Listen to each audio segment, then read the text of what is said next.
சுருக்கம். வணக்கம். ஆகாஷ்வாணி புதுச்சேரி செய்திச் சுருக்கம் வாசிப்பவர் ஆதவன். பிரதமர் திரு நரேந்திர மோடி நேற்று புதுடெல்லியில் சுமார் 11,000 கோடி ரூபாய் மதிப்புடைய 2 பெரிய தேசிய நெடுஞ்சாலை திட்டங்களை தொடங்கி வைத்தார். இத்திட்டத்தில் துவாரகா விரைவுச் சாலையின் டெல்லி பிரிவு மற்றும் நகர்ப்புற விரைவுச் சாலை ஆகியவை அடங்கும். இந்தியாவில் மின்னணு பொருட்களின் ஏற்றுமதி நடப்பு நிதியாண்டின் முதல் காலாண்டில் பெருமளவிற்கு அதிகரித்துள்ளதாக மத்திய தொழில் மற்றும் வர்த்தகத்துறை அமைச்சர் திரு பியூஷ் கோயல் தெரிவித்துள்ளார். கடந்த நிதியாண்டின் முதல் காலாண்டை விட இது 47% உயர்ந்துள்ளதாகவும் அவர் தெரிவித்துள்ளார்.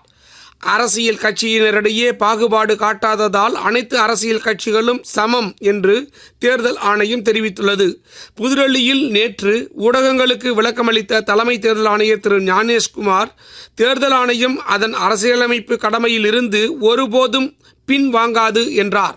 சிறப்பு தீவிர வாக்காளர் பட்டியல் திருத்தம் என்ற போர்வையில் பீகாரில் வரவிருக்கும் சட்டமன்ற தேர்தல் வாக்காளர் பட்டியலில் ஏற்கனவே உள்ள வாக்காளர்களின் பெயர்களை நீக்கி புதிய வாக்காளர்களை சேர்ப்பதன் மூலம் வாக்குகளை திருட முயற்சிகள் மேற்கொள்ளப்படுவதாக காங்கிரஸ் தலைவர் திரு ராகுல் காந்தி குற்றம் சாட்டியுள்ளார்.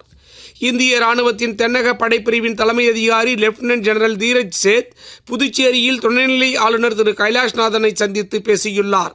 இந்த சந்திப்பின் போது மனிதாபிமான உதவி மற்றும் பேரிடர் நிவாரண நடவடிக்கைகளுக்கான தயார் நிலை ஆகியவை குறித்து விவாதிக்கப்பட்டது.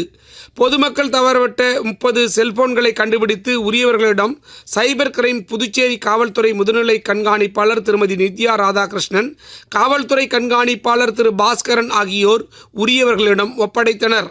இங்கிலாந்தில் நடைபெறும் பிரீமியர் லீக் கால்பந்து போட்டியில் செல்சி கிறிஸ்டல் பேலஸ் அணிகள் நேற்று மோதிய ஆட்டம் கோல் இன்றி டிராவில் முடிந்தது.